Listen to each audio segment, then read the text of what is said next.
Sir, you must see this.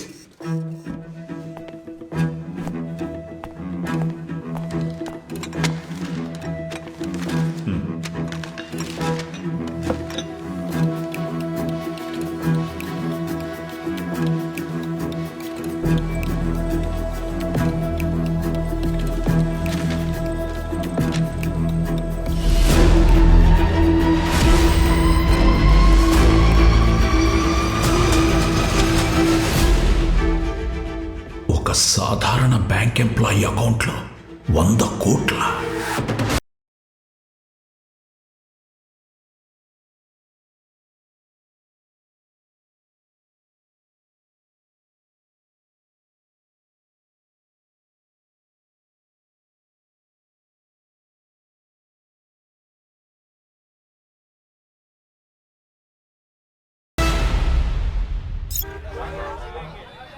Yes sir. అవును సార్. To be precise 100 కోట్ల 8,253 రూపాయలు సార్. Yes sir. నేను కూడా షాక్ అయ్యాను సార్. ఇన్వెస్టిగేషన్ పూర్తయ్యాక రిపోర్ట్ చేస్తాను. ఉంటాను. మిస్టర్ భాస్కర్, మీరు ఏజీఎంగా ప్రమోట్ అయిన తర్వాత first 6 months every month 19,500 rupees మీ అకౌంట్లోకి క్రెడిట్ అవుతూ వచ్చింది. అది నా శాలరీ సార్. బట్ ఆ తర్వాత హ్యూజ్ అమౌంట్స్ క్రెడిట్ అవుతూ వచ్చాయి.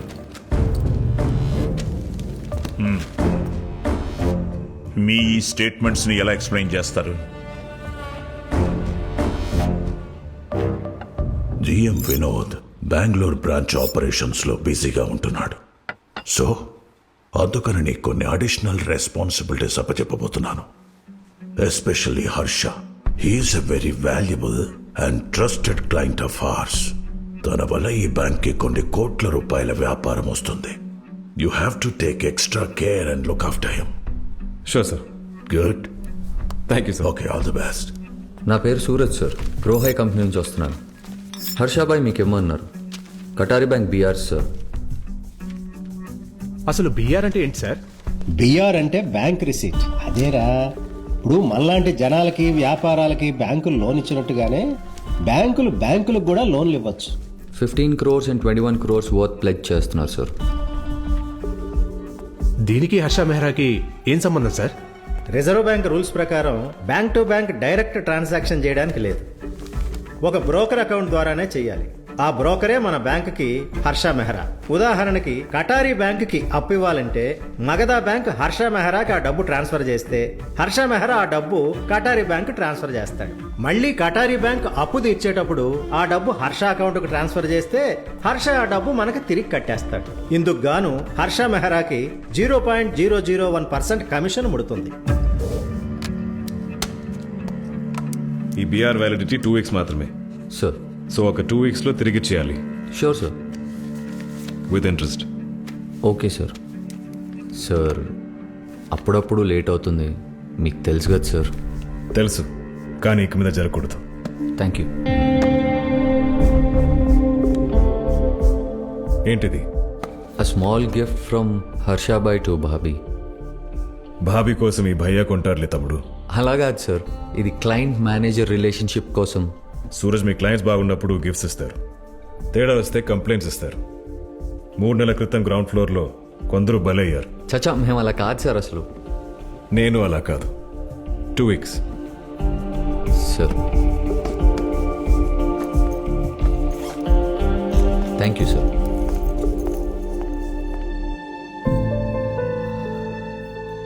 నచ్చిందా? ఎందుకు ఇప్పుడు ఇది? ప్రమోషన్ వచ్చింది కదా, ఎన్నాళ్ళ నుంచో అనుకుంటున్నాను. ఇన్నాళ్ళకి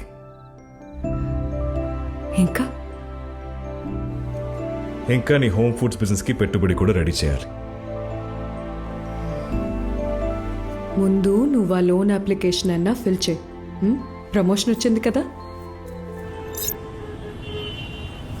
sir, loan application.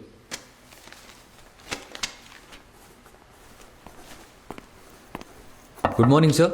Mister Suraj, please come, have a seat. Repayment cheque sir. Settlement 2 weeks లోపల జరగాలి కదా, 4 weeks అయింది. సార్ అది కటారీ బ్యాంక్లో చిన్న డిలే ఉంది సార్. ఒక మాట చెప్పండి, టైంకి సెటిల్ చేయమని. Sure sir. సార్ అది 2 బ్యాంక్ అకౌంట్ స్టేట్మెంట్స్ కావాలి సార్. హర్షాబాయిది ఇంకా మా గ్రోహాయిది. హలో లతా మ్యామ్, హర్ష మేరాది ఆయన కంపెనీ గ్రో హైది లాస్ట్ 1 year స్టేట్మెంట్స్ తీసుకురండి. Okay 2 copies. భాస్కర్ సూరజ్కి ఇవ్వండి. తీసుకోండి. Thank you. లతా మ్యామ్, ఈ చెక్స్ డిపాజిట్ చేయండి. సార్ నాకు 1 కాపీ చాలు సార్. 2 కాపీస్ ఇచ్చారు. అది మీరు 2 కాపీస్ అడిగారు కదా అని. అంటే ఒక్కో అకౌంట్ది ఒక్కో కాపీ అని. పర్లేదు, అక్కడ వదిలేయండి. Okay sir. ఇవి డిపాజిట్ ఓకే, చేస్తా. Thank you ma'am. ఉంటాను సార్. ఓకే. నా చేతిలో India's richest man's bank statements ఉన్నాయి. అకౌంట్లో మనీ చూస్తుంటే మతి పోతుంది. ఆ రోజు నేను ఆ స్టేట్మెంట్లో ఒక వింత ప్యాటర్న్ నోటీస్ చేశాను. November 12th, 1990 మగధా బ్యాంక్ నుంచి హర్ష అకౌంట్కి 10 కోట్లు ట్రాన్స్ఫర్ అయింది. సేమ్ డే గ్రోహై అకౌంట్కి హర్ష అకౌంట్ నుంచి 10 కోట్లు ట్రాన్స్ఫర్ అయింది. September 6th, 1990 మగధా బ్యాంక్ నుంచి హర్ష అకౌంట్కి 15 కోట్లు ట్రాన్స్ఫర్ అయింది. ఒక రోజు తర్వాత హర్ష అకౌంట్ నుంచి గ్రోహై అకౌంట్కి 15 కోట్లు ట్రాన్స్ఫర్ అయింది. మగధా బ్యాంక్ నుంచి హర్ష అకౌంట్కి వచ్చిన డబ్బు న్యాయంగా కటారీ బ్యాంక్కి వెళ్ళాలి. కానీ ఈ స్టేట్మెంట్లో కటారీ బ్యాంక్ పేరు కూడా లేదు. అంటే డబ్బు కటారీ బ్యాంక్కి వెళ్ళట్లేదా? ఇది క్లరికల్ ఎర్రరా, లేదా డబ్బు కటారీ బ్యాంక్కి నిజంగానే వెళ్ళట్లేదా? హేమా, సార్ అర్జెంట్ పని మీద బయటికి వెళ్తున్నాను. మీటింగ్స్ అన్ని రేపటికి పోస్ట్పోన్ చేయండి Okay, please. sir. Thanks. Sorry mister Bhaskar, rules allow చేయవు. What you saying sir? అప్పు ఇచ్చిన బ్యాంక్, అప్పు తీసుకున్న బ్యాంక్ని ఒక సింపుల్ స్టేట్మెంట్ అడగకూడదా? I mean mister Bhaskar, it's a long and strenuous process. మా అకౌంటెంట్ రాలేదు 1 month లాంగ్ లీవ్ లో ఉన్నాడు. తర్వాత బ్యాంక్ ఆడిట్ పనుల్లో quite busy. 1 or 2 months later try చేయొచ్చు. ఇవన్నీ ఎందుకు సార్? మీ ఇంట్రెస్ట్ టైంకి అందుతుందిగా. ఇంకా ఏంటి ప్రాబ్లం? అమ్ముడు పోయాడు. No problem sir.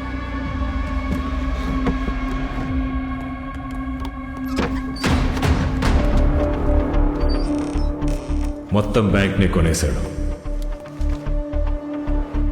Mister Bhaskar,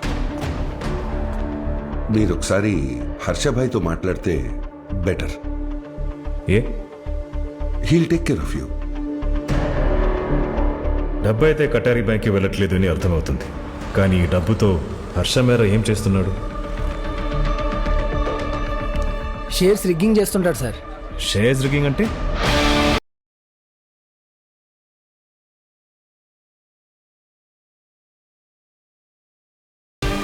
హర్షకు కావాల్సిన కంపెనీ షేర్స్ని తక్కువ రేటుకి బల్క్లో కొంటాడు. తర్వాత తన మనుషులతో ఆ కంపెనీ షేర్స్ని కొన్నిగా ఎక్కువ ధరలకు కొనిపిస్తాడు. ఇట్రా సార్ ఈరోజు బ్లూ మూన్ షేర్ ఎంత ఉంది? 20 రూపీస్. 50 రూపీస్కి 20,000 షేర్స్ తీసుకో. బ్లూ మూన్ షేర్స్ 150 రూపాయలకి 10,000 షేర్స్ కొను. బ్లూ మూన్ షేర్స్ 200 రూపీస్కి 15,000 షేర్స్ కొను. మార్కెట్లో ఆ కంపెనీ షేర్స్ ధరలు పెరిగే వరకు కొనిపిస్తూనే ఉంటాడు. తనకు నచ్చిన రేటు రాగానే తన దగ్గరున్న ఆ కంపెనీ షేర్స్ మొత్తం అమ్మేస్తాడు. సెల్.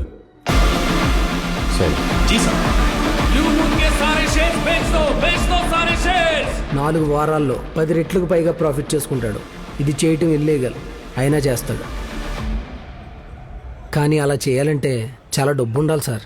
హర్ష దగ్గర చాలా డబ్బు ఉందంటారు. అది పొలిటీషియన్స్ బ్లాక్ మనీ అని చాలామంది అంటుంటారు సార్.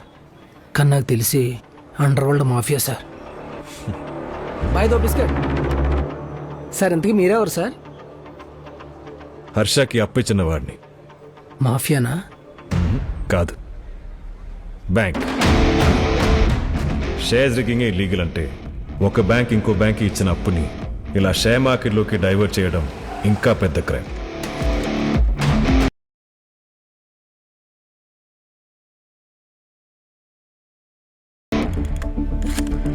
वो काउंटर पे जाइए.